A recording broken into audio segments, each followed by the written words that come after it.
Start. Hi, ನಮಸ್ಕಾರ ಸ್ನೇಹಿತರೆ. ನಾವು ಬಂದಿದ್ದೀವಿ ಇವತ್ತು ಕರ್ನಾಟಕ ರಾಜ್ಯದ ತುಮಕೂರು ಜಿಲ್ಲೆಯ ಮಧುಗಿರಿ ಅಂದರೆ ಮಧುಗಿರಿ ಹೆಸರು ಒಂದು ಇತಿಹಾಸ ತಿಳ್ಕೊಳ್ಳೋಣ ಸ್ನೇಹಿತರೆ. ಮಧುಗಿರಿ ಅಂದರೆ ಮದ ಮೀನ್ಸ್ ಜೇನು, ಹನಿ ಅಂತ ಏನು ಕರಿತೀವಿ ನಾವು. ಆ ಒಂದು ಹನಿ ಒಂದು ಮಧುಗಿರಿ ಬೆಟ್ಟದ ತುಂಬ ಒಂದು ಜೇನು ಆವರಿಸಿರುತ್ತೆ. ಆ ಜೇನು ಆವರಿಸಿದ ಕಾರಣದಿಂದ ಮದ ಅಂದರೆ ಜೇನು, ಅದಕ್ಕೋಸ್ಕರ ಗಿರಿ ಅಂದರೆ ಬೆಟ್ಟ. ಅದಕ್ಕೆ ಈ ಒಂದು ಮಧುಗಿರಿ ಅಂತ ಹೇಳ್ಬಿಟ್ಟು ಈ ಬೆಟ್ಟಕ್ಕೆ ಹೆಸರು ಬಂದಿದೆ. ಮಧುಗಿರಿ ಅಂತ ಒಂದು ಈ ಸ್ಥಳನ ಕರೀತಾರೆ. ಮತ್ತು ಈ ಮಧುಗಿರಿ ವೈಶಿಷ್ಟ್ಯತೆ ಏನಂದರೆ, ಒಂದು ಮಧುಗಿರಿ ಸುಮಾರು ಶತಮಾನಗಳ ಹಿಂದೆ ರಾಜರುಗಳು ಆಳಿರುವ ಒಂದು ಇತಿಹಾಸ ಇದೆ. ಮತ್ತು ರಾಜ ಚಿಕ್ಕಿರೇಗೌಡ ಅನ್ನತಕ್ಕಂಥವ್ರು ಮುಮ್ಮಡಿ ಪಟ್ಟಣ ಅಂತ ಕಟ್ತಾರೆ. ಜಯಮಂಗಲಿ ನದಿ ತೀರದಲ್ಲಿ ಮುಮ್ಮಡಿ ಪಟ್ಟಣ ಅಂತ ಕಟ್ತಾರೆ. ತದನಂತರ ಮಧುಗಿರಿಯ ಪಟ್ಟಣಕ್ಕೆ ಬಂದು ಇಲ್ಲಿನ ಕೋಟೆಯನ್ನು ವಿಸ್ತರಿಸಿಕೊಂಡು ಕೋಟೆಯನ್ನು ಮಾಡಿಕೊಂಡು, ಸ್ನೇಹಿತರೆ ಆಗಲೇ ನಾನು ಹೇಳ್ದಾಗೆ ಇದು ಕುಪ್ಪಗಂಡ್ಲು ಗೇಟ್ ಅಂತ ಕರೀತಾರೆ. ಹಾಗೆ ಮೈಸೂರಿನ ರತಿ ಬಾಗಿಲು ಅಂತ ಹೇಳ್ತಾರೆ. ನೋಡಿ, ಒಂದು ಹಳೆಯ ಒಂದು ರಾಜರು ಯಾವ ಥರ ಒಂದು ಆರ್ಕಿಟೆಕ್ಟ್ ಯೂಸ್ ಮಾಡ್ತಿದ್ರು ಅನ್ನೋದಕ್ಕೆ ನಮಗೆ ಇಲ್ಲಿನ ಒಂದು ರತಿ ಬಾಗಿಲು ನೋಡಿದ್ರೆ ನಮಗೆ ಪರಿಚಯ ಆಗ್ತದೆ. ಆಗಿನ ಒಂದು ಏನು ಆರ್ಕಿಟೆಕ್ಚರ್ ಯಾವ ಥರ ಇತ್ತು ಅನ್ನೋದು ಒಂದು ತಿಳಿದು ಬರ್ತದೆ. ಬನ್ನಿ ಸ್ನೇಹಿತರೆ, ಹಾಗೆ ಒಳಗಡೆ ಹೋಗೋಣ. ಹಾಯ್ ಸ್ನೇಹಿತರೆ, ನೋಡಿ ಇಲ್ಲಿ ಒಂದು ಕೋಟೆ ಮೇಲ್ಗಡೆ ಓಪನ್ ಸ್ಪೇಸ್ ಬಿಟ್ಟಿದ್ದಾರೆ. ಈ ಓಪನ್ ಒಂದು ಜಾಗವನ್ನು ಏನಂತ ಕರೀತಾರೆ ಅಂದರೆ, ಏನು ನಾವು ವಿರೋಧಿ ಪಕ್ಷದವರ ಸೈನಿಕರು ಏನಿರ್ತಾರೆ, ಇಲ್ಲಿಂದ ನಾವು ಅದನ್ನು ನೋಡಿಬಿಟ್ಟು ಫಿರಂಗಿಗಳ ಮೂಲಕ ಯುದ್ಧ ಮಾಡಬೇಕಾದ್ರೆ ಈ ಒಂದು ಜಾಗನ ಯೂಸ್ ಮಾಡ್ತಿದ್ರು. ಮತ್ತು ಒಂದು ವಿರೋಧಿ ಪಕ್ಷದ ಸೈನಿಕರುಗಳನ್ನು ನಾವು ನೋಡೋದಕ್ಕೆ ಈ ಚಿಕ್ಕದ ಒಂದು ಕಿಂಡಿಗಳನ್ನ ಬಳಸ್ತಾ ಇದ್ರು. ನೋಡಿ ಸ್ನೇಹಿತರೆ, ಇಲ್ಲಿಂದ ನಾವು ವ್ಯೂ ಮಾಡಿದ್ರೆ ಏನು ಇನ್ ಡೀಟೇಲ್ಸ್ ಎಲ್ಲ ಕೆಳಗಡೆ ಏನಿದೆಯೋ ಇದೆಲ್ಲ ಕಾಣಿಸ್ತದೆ. ಫೈನಲಿ ನಾವು ಮಧುಗಿರಿ ಬೆಟ್ಟದ ತುತ್ತ ತುದಿಗೆ ರೀಚ್ ಆಗಿದ್ದೇವೆ ಸ್ನೇಹಿತರೆ. ನೋಡಿ, ನಮ್ಮ ಏನು ರಾಜ ಈರೇಗೌಡ ಅವರು ನಿರ್ಮಿಸಿರುವ ಒಂದು ಕೋಟೆ, ಆ ಕೋಟೆ ತುತ್ತ ತುದಿಯಲ್ಲಿ ಯಾವ ಥರ ಇದೆ, ಆಗಿನ ಒಂದು ಹಿಂದಿನ ಕಾಲದಲ್ಲೇ ಈ ಒಂದು ದೊಡ್ಡ ಗಾತ್ರದ ಕಲ್ಲುಗಳನ್ನು ಯಾವ ಥರ ವೆಯ್ಟ್ ಲಿಫ್ಟ್ ಮಾಡಿ, ಯಾವ ಥರ ಆರ್ಕಿಟೆಕ್ಚರ್ ಯೂಸ್ ಮಾಡಿ ಒಂದು ಕಟ್ಟಡ ಕಟ್ಟಿ ನಿರ್ಮಿಸಿದ್ದಾರೆ. ಮತ್ತು ಒಳಗಡೆ ಆ ವಿರೋಧ ಪಕ್ಷದ ಸೈನಿಕರನ್ನು ಬಂಧಿಸೋಕ್ಕೆ ಸೆರೆಮನೆ ಮಾಡಿದ್ದಾರೆ. ಬನ್ನಿ ಸ್ನೇಹಿತರೆ, ಆ ಸೆರೆಮನೆ ಯಾವ ಥರ ಇದೆ ಅಂತ ಹೇಳ್ಬಿಟ್ಟು ನಾವು ನೋಡೋಣ.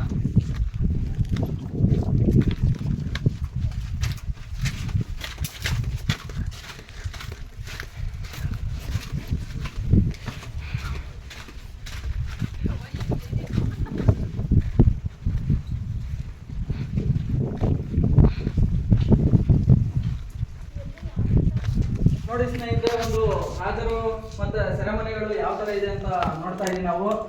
ಈ ಒಂದು ಸೆರೆಮನೆ ಹೆಂಗೆ ಅಂದರೆ ನೋಡಿ, ರೋಮಾಂಚನಗೊಳ್ಳುವ ಮತ್ತು ವಿಸ್ಮಯಕಾರಿಯಾದ.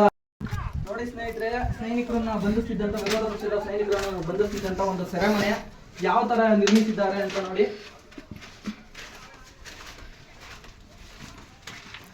ಯಾವುದೇ ಥರದ ಗಾಳಿ ಬೆಳಕು ಯಾವುದೇ ಥರದ ಇಲ್ದಂಗೆ ಬಂಧಿಸ್ತಾ ಇದ್ರು. ಈ ಒಂದು ಬೆಳಕು ಮಾತ್ರ ಇರ್ತಿತ್ತು ಸೆಂಟ್ರಲ್ಲಿ. ಯಾವುದೇ ಕಾರಣಕ್ಕೂ ಯಾರಿಗೂ ಗೊತ್ತಾಗದಂತೆ ಇದರಲ್ಲಿ ಬಂಧಿಸ್ತಾ ಇದ್ರು. ಮತ್ತು ಯಾವುದೇ ಥರ ಒಂದು ಹೊರಗಡೆ ಹೋಗುವ ಯೋಜನೆ ಮಾಡೋಕ್ಕಾಗ್ತಾ ಇರಲಿಲ್ಲ. ಆ ಥರ ಒಂದು ಭದ್ರವಾಗಿ ಒಂದು ಸೆರೆಮನೆ ನಿರ್ಮಿಸಿದ್ದಾರೆ. ಆಗಿನ ಕಾಲದಲ್ಲಿ ಈಗಿನ ನಾವು ಏನೋ ಒಂದು ಕಂಬಿ ಮತ್ತು ಸಿಮೆಂಟ್ ಮುಖಾಂತರ ಪಿಲ್ಲರ್ ನೋಡ್ತೀವಿ.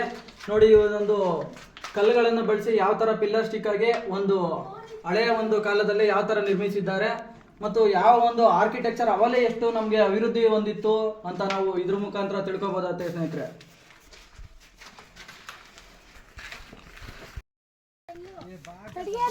ಹೋಗ್ರಿ.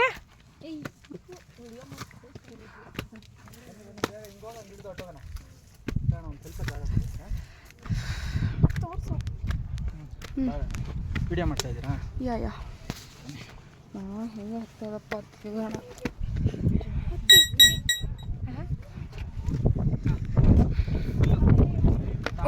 ಫುಲ್ ಒಂದು ವ್ಯೂ ಮಾಡಿಬಿಟ್ಟು ಆಮೇಲೆ ಟಾಪ್ ತೋರಿಸಿ.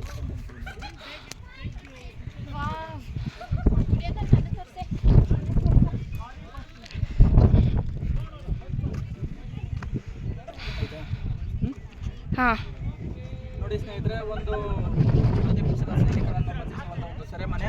ಆ ಸೆರೆಮನೆಗೆ ಈಗಿನ ಒಂದು RCC ನಾವು ಕಾಂಕ್ರೀಟ್ ಏನು ನೋಡ್ತೀವಿ, ಸುಮಾರು ಶತಕಗಳ ವರ್ಷಗಳ ಹಿಂದೆ ಒಂದು ಮೋಲ್ಡಿಂಗ್ ಯಾವ ಥರ ಮಾಡ್ತಾ ಇದ್ರು. ಗಾರೆಯಿಂದ ಮತ್ತು ಕಲ್ಲಿಂದ ಒಂದು ಚಿಕ್ಕ ಇಟ್ಟಿಗೆಗಳಿಂದ ಒಂದು ಮೋಲ್ಡಿಂಗ್ ಮಾಡಿದ್ದಾರೆ. ನೋಡಿ ಸ್ನೇಹಿತರೆ, ಆ ಮೋಲ್ಡಿಂಗು ಯಾವ ಥರ ಇನ್ನೂ ಶತಮಾನಗಳ ವರ್ಷ ಆದರೂ ಶತಮಾನಗಳ ಹಿಂದೆ ನಿರ್ಮಿಸಿರುವ ಒಂದು ಸೆರೆಮನೆ. ಎಷ್ಟು ಇನ್ನೂ ತುಂಬ ಒಂದು ಗಟ್ಟಿಯಾಗಿದೆ ಅಂತ ಹೇಳ್ಬೋದು, ಸ್ಟ್ರಾಂಗ್ ಆಗಿದೆ ಅಂತ ಹೇಳ್ಬೋದು. ನೋಡಿ, ಒಂದು ಸೆರೆಮನೆಗೆ ವೆಂಟಿಲೇಷನ್ ಅಂತ ನಾವೇನು ಬೆಳಕಿಗೆ ಅಂತ ಏನು ಕರಿತೀವಿ, ಒಂದು ವೆಂಟಿಲೇಷನ್ ಯಾವ ಥರ ಮಾಡಿದ್ದಾರೆ.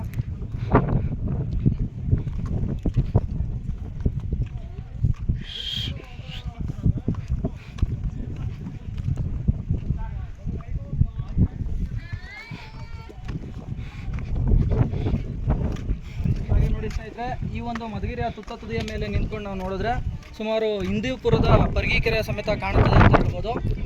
ಇಲ್ಲಿನ ಸುತ್ತಮುತ್ತಿನ ಸುಮಾರು 30-40 ಕಿಲೋಮೀಟರ್ ಊರಿನ ಒಂದು ಕೆರೆಗಳು ಇಲ್ಲಿಂದ ನಾವು ವ್ಯೂ ಮಾಡ್ಕೊಂಡು ನೋಡ್ಬೋದು. ನೋಡಿ ಸ್ನೇಹಿತರೆ, ಇಲ್ಲಿಂದ ಸುತ್ತಮುತ್ತ ಇರುವ ಕೆರೆಗಳು ಕಾಣಿಸ್ತಿದೆ.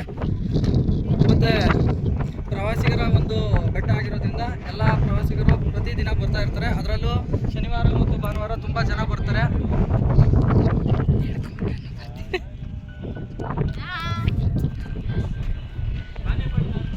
ನೋಡಿ ಸ್ನೇಹಿತರೆ, ಒಂದು ವ್ಯೂ ಯಾವ ಥರ ಇದೆ, ಒಂದು ಬೆಟ್ಟದ ಬದಿಯ ಮೇಲೆ ನಿಂತ್ಕೊಂಡಿದ್ದೀವಿ.